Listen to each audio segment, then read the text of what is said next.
What's up guys, Be By Mash UK, Speed VR. It's been a while since I dropped a video and made a few changes to the system, which I'll show you the main change in a moment. So I've moved the desk around, still got the 3090 purring away, 10700K CPU overclocked, all the usual stuff. Got rid of the HP reverb G2, so I've just got the Quest 2 at the moment. That seems to be doing me just fine. Just can't get on with Windows Mixed Reality, unfortunately. It's just, you know, I wish somebody could mod for G2, like flash the firmware so it becomes a Steam VR headset instead of Windows Mixed Reality. Although over the last couple of weeks I have heard it's improved, but I'm not going to bother getting another one because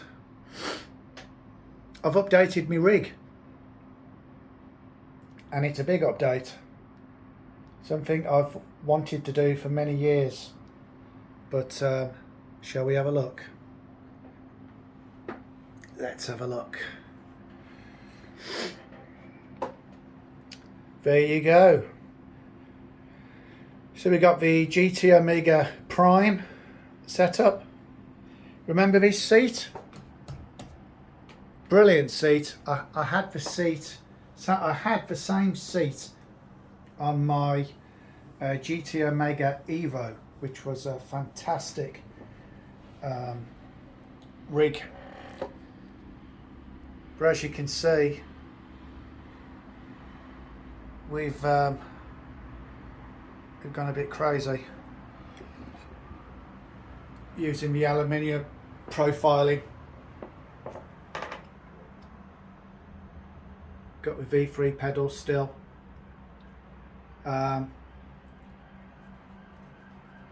It's an amazing rig, it really is.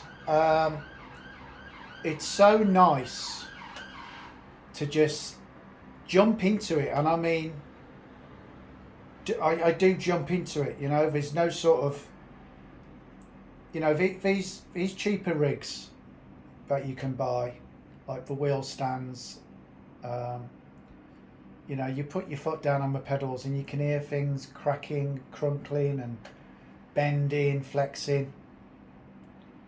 This thing is solid, absolutely solid.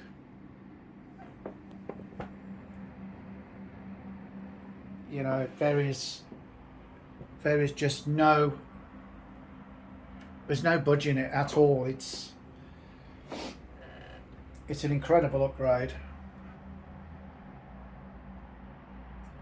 You know, I can stamp on that brake pedal now. There's, you know, some people were saying that there was flex in the pedal plate. There's no flex with V3 pedals. I think what people are doing is they're strapping on these £2,000 pedals, you know, with like a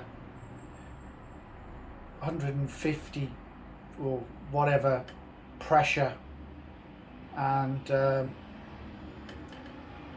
be honest with you, I've never raced a sports car.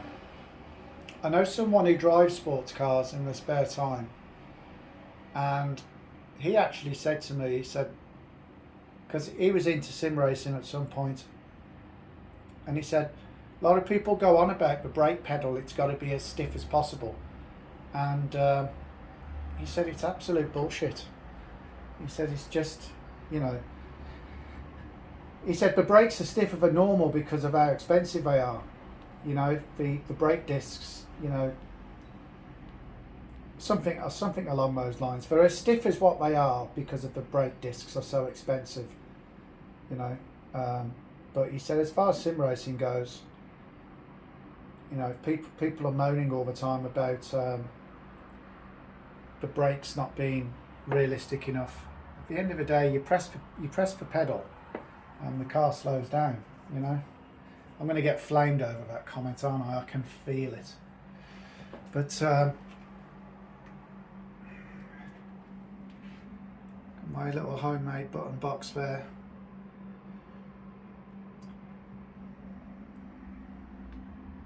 It's just so tidy and heavy. You know, you ain't going anywhere in it.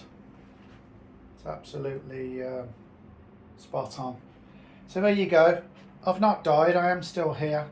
Just I don't like doing videos if I've got nothing new to show or talk about, to be honest with you. So one of the things I was going to do is I was tempted to give these Pimax headsets a go.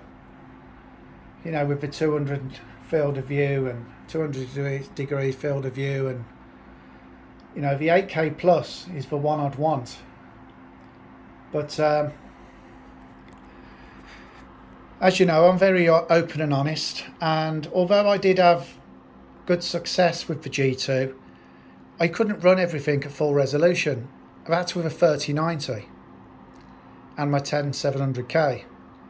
I don't like motion reprojection, it makes me feel weird. So I thought to myself, if a 3090 can't run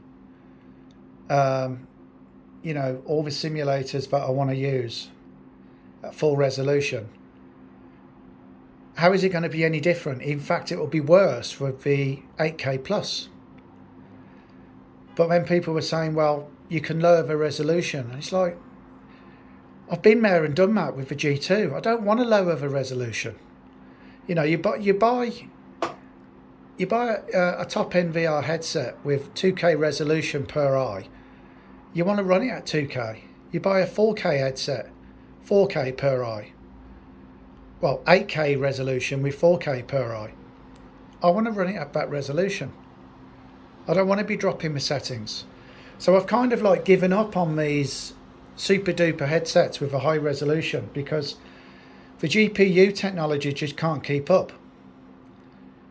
I think what needs to happen, and Nvidia really need to start thinking about this, they need to bring back SLI. You know, brand it differently. Brand it as VR SLI or something. But, you know, they need to get SLI working with VR.